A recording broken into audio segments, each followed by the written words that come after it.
So, hey there, and welcome to episode 182 of SelfKind with me, Erica Webb. Today, we're going to be talking about how to use your body as a barometer. And we're going to talk about some of the reasons why that can be helpful, some of the reasons why that can be really hard, and how we can get a little bit more skilled at using it in that way. All right, so talking about using your body as a barometer. And before we dive into that, I'm going to preface all of this episode by saying I am trying a new audio setup, which probably won't be my last attempt at an audio setup. One of the things that has happened as a result of deciding to kind of spread the podcast on both the audio platforms and over onto YouTube is that suddenly video makes life a little bit more complicated. And one of the reasons that that is complicated is because all of my visual equipment lives in my studio, in my yoga studio, which if you're watching, you can see. Whereas when I would record a podcast, normally I wouldn't record it in a big room like this. I'd record it in a much smaller room that isn't where I house all of my audio visual equipment. And so suddenly the setup for a podcast just doesn't work in this room. And so I've tried all this stuff where I've put, blankets around me and blankets on the floor and yoga bolsters all around to try to absorb some of that sound, but it was still pretty ordinary. So we're trying out a little bit of a different setup today. The goal is to maybe try a different setup in that smaller room as well, but we're just testing stuff. And I think this really speaks to some of the challenges that we sometimes have around movement and self-care and self-kindness as well. We kind of are like, well, if I can't do it, perfectly or the right way, what's the point? And honestly, full transparency, I'm recording this on Thursday, which is very late for me. The podcast normally comes out at like 4 a.m. Melbourne time on a Thursday, and it is now nearly 2:30 in the afternoon on a Thursday, and I'm recording the podcast now because I was like, this is hard, I can't get the setup right. I tried doing some stuff in the other room the other day and the bits wouldn't work, and the resistance was just very high and very real. And sometimes we just have to try stuff, not knowing if the outcome is going to be what we want. And does it mean we've wasted our time? Does it mean that we've failed? No, it simply means that we're trying, right? We're doing something. And I think that that's a really valuable thing to practice because it doesn't really come naturally to us. So a little bit of a side thought there. But today what I wanted to talk about was this idea of using your body as a barometer. And the reason that this has come up is I asked a couple of questions over on Instagram over the last couple of weeks. One of them was around, as we move into sort of this December holiday period, what is it that you most need support with? Is it movement related, or is it in relation to kind of like the emotional load of the potential emotional load of the holiday period? And interestingly, it was the latter, the potential emotional load, that got the higher sort of, yes, that's me response. I then also asked about how skilled or how confident people feel in recognizing the difference between procrastination because you're just like having a hard time getting started, versus procrastination that is your body just saying, please rest, please stop, try again tomorrow. And interestingly, the response back was varied. I asked, there were three options. One was, I feel very confident. One was, I don't feel, I feel kind of confident. And then the final one was like, I have zero confidence. I have no idea what I'm doing. And it was spread, but with the bulk in the middle of that, like, I kind of know, but not 100%. So this podcast is kind of in response to both of those things. And what I wanted to break down about this is three ideas. One is this idea of the body being capable of being a barometer, which we're going to go into. The second one is how we respond to that barometer in terms of like we notice what the barometer is saying, and then we have some tools to respond. That's kind of the second piece. And then the third piece is, I think, the bit that maybe gets left out sometimes in this idea of like listening to our body, which is having the confidence to respond. And we're going to go into more of that as well, because you might be like, I don't understand what that means, but we're going to get there. So the first part of this, 3 ideas. First idea, that our body can act as a barometer. Now, one of the things about this is that oftentimes we will have physical sensations or physical markers for things long before we have any recognition or acknowledgement of like what's going on in our head, right? So you might have been in an experience before where your heart starts racing before your brain's even caught up with like why you're nervous, right? And so we have these symptoms or these signals of unease that are present within our body. It might be the, mixed up tummy. It might be the racing heart. It might be the breath catching. It might be the tension in the muscles. It might be the clenching in your teeth, your jaw. There's all these signals that we get from our body that we may be more able to recognize than being able to like completely anchor into what we're thinking about at that point, right? So as an example, I have had a week, so I've told you that it's Thursday as I'm recording this, and this week has been just a really challenging week internally for me. I've been having some anxieties, I've been having some worries, I've been having some concerns, my stress levels have been quite high. And what I've noticed is symptoms in my body more than I've necessarily been able to clarify exactly what was going on in my head in the moment. So I notice, my shoulders are spending a lot more time up around my ears. I keep finding myself with my jaw clenched. I keep finding myself with that sense of gripping in my tummy, or my heart feeling like it's beating more quickly than I would like. And so that's kind of what I'm talking about in terms of using your body as a barometer.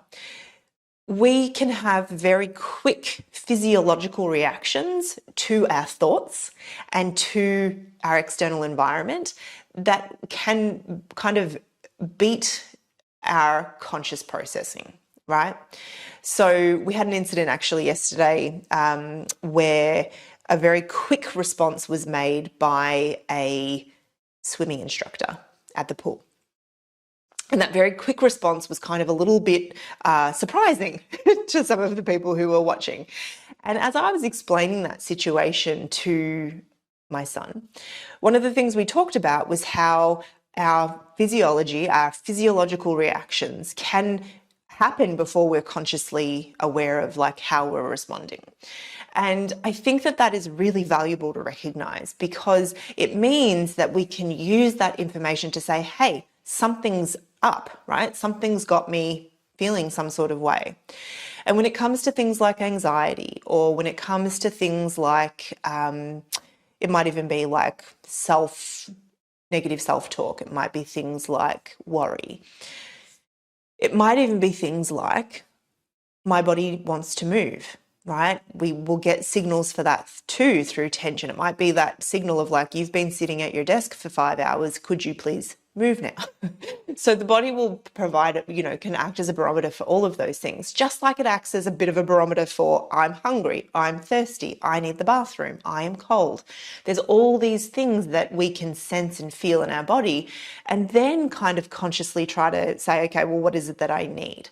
So if we kind of take that as the first point, that our body does give us signals, that our body can kind of give us information that perhaps we haven't consciously gotten to yet, then the next kind of piece of that is our capacity to then respond to that.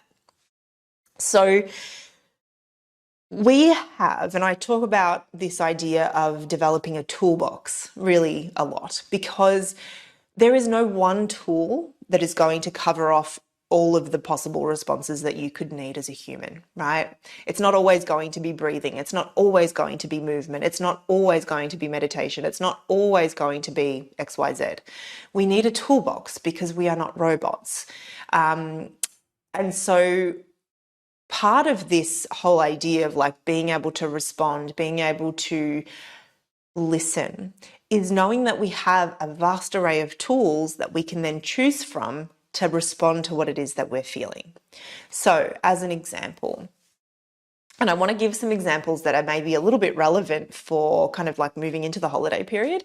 I'm not known for my love of Christmas. I find it a little challenging for a number of different reasons, but I will get a little like, oh, I can feel myself get a little anxious around the idea of Christmas.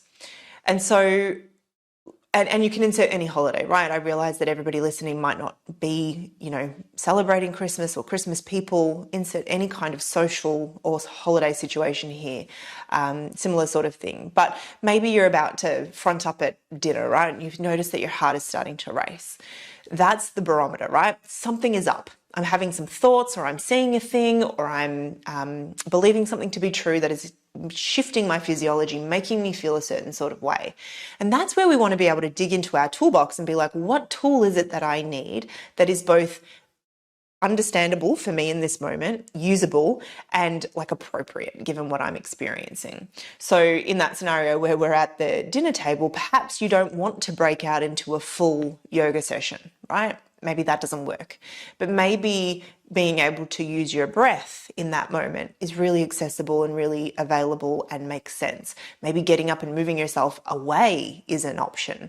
There's all these different things, right? So we want to have this capacity to first notice and then respond using these tools that we have within our repertoire. And some of those tools, like I said, might be breathing, might be movement, might be extracting ourselves from a situation. When it comes to that feeling of like, I've been at my desk for 5 hours and everything hurts, yes, maybe that is going for a walk, getting out the yoga mat, having a big glass of water. Like all of these things are tools, all of them. But then the third piece, I think, is the piece where it gets kind of interesting. I think it's all interesting, but I think the third piece makes it really interesting. What I think, and this is in response to that question that I asked on Instagram, which was around like, how confident do you feel to sort of differentiate between like, I actually need to push through this resistance versus my body is telling me without any uncertainty that now is the time to rest and pause. I think it gets hard to differentiate between those because it's not a clear cut. There's nothing clear about that for us, because the decision to do either of those things has the potential to be kind of countercultural or counter to what we believe is okay. So in the scenario that we're like, I'm pretty sure my body is telling me that I just simply need to stop here, or I need to get up and extract myself from this situation, or I need a break, or I need to get outside, or whatever it might be. Our beliefs and our culture and our experience might tell us that no, actually, you may not do that. That is not actually acceptable in this situation. You have a job to do. You must continue. There is a deadline. People expect this of you. It would be lazy to stop. You have no excuse. You're just tired. That's not an excuse, right? Like, we have all of this stuff that comes up.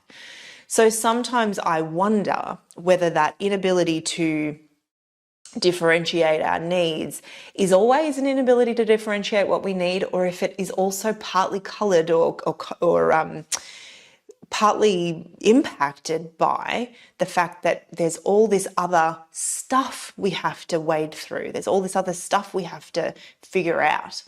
And some of that will be conscious and some of it will be very unconscious until we start to recognize it.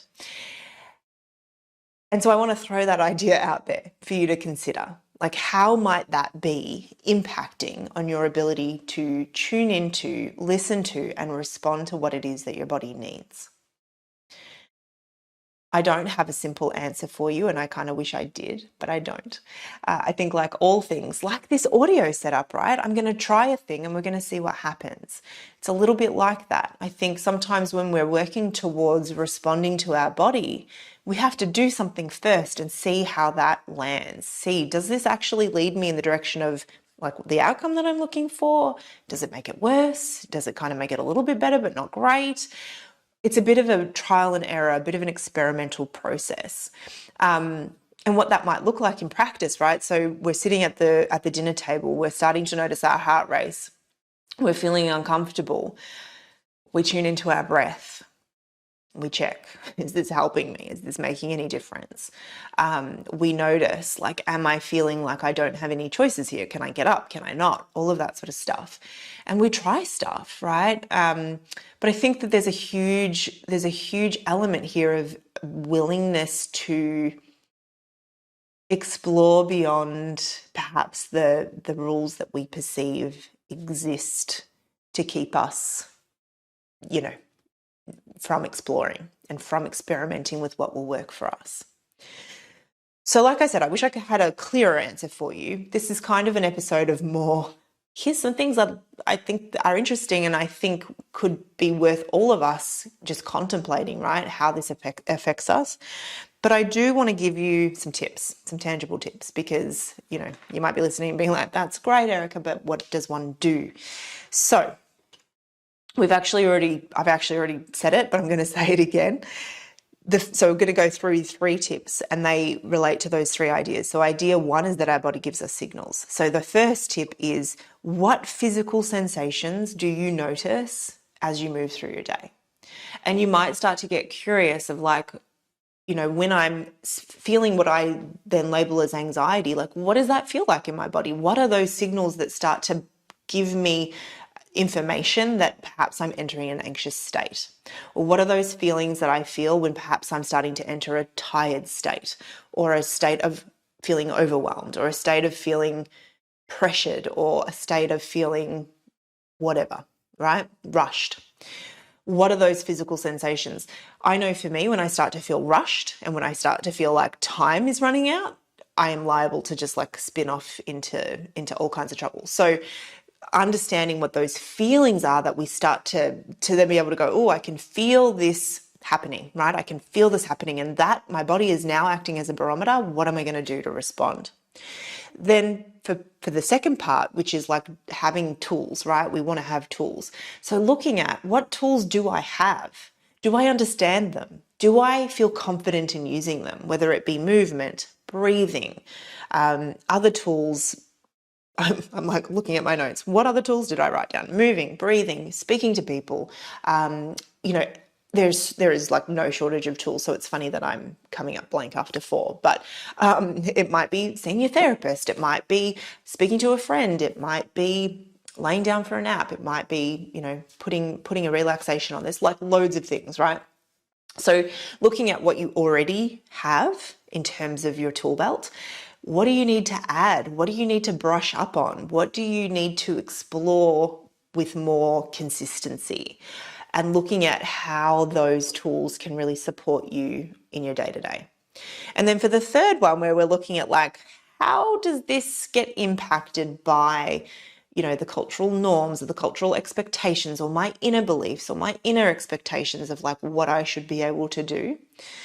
And starting to find ways to explore the response in a way that feels palatable, doable, available, right? Because one of the things that can be really valuable when we're trying to like broaden the spaces in which we can explore, right? So if we feel like, well, I can't do that in that moment, that's inappropriate, or that's not available to me, or that's not okay in this setting, finding ways to do something small so that we start to develop a base of evidence that we can actually do it, right? That we can actually respond to what we need.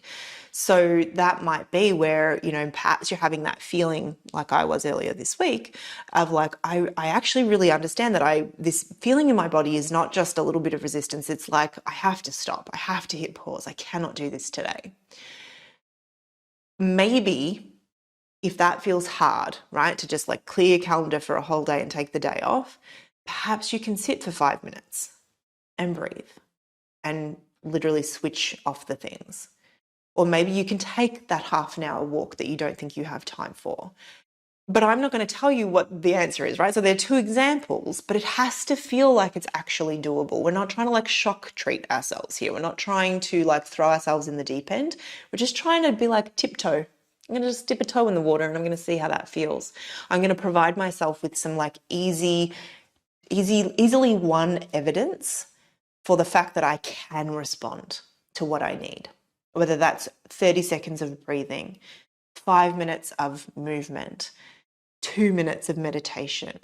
What is it that I can do in a palatable, accessible, available way that just starts to lead me in the direction of gathering that new evidence?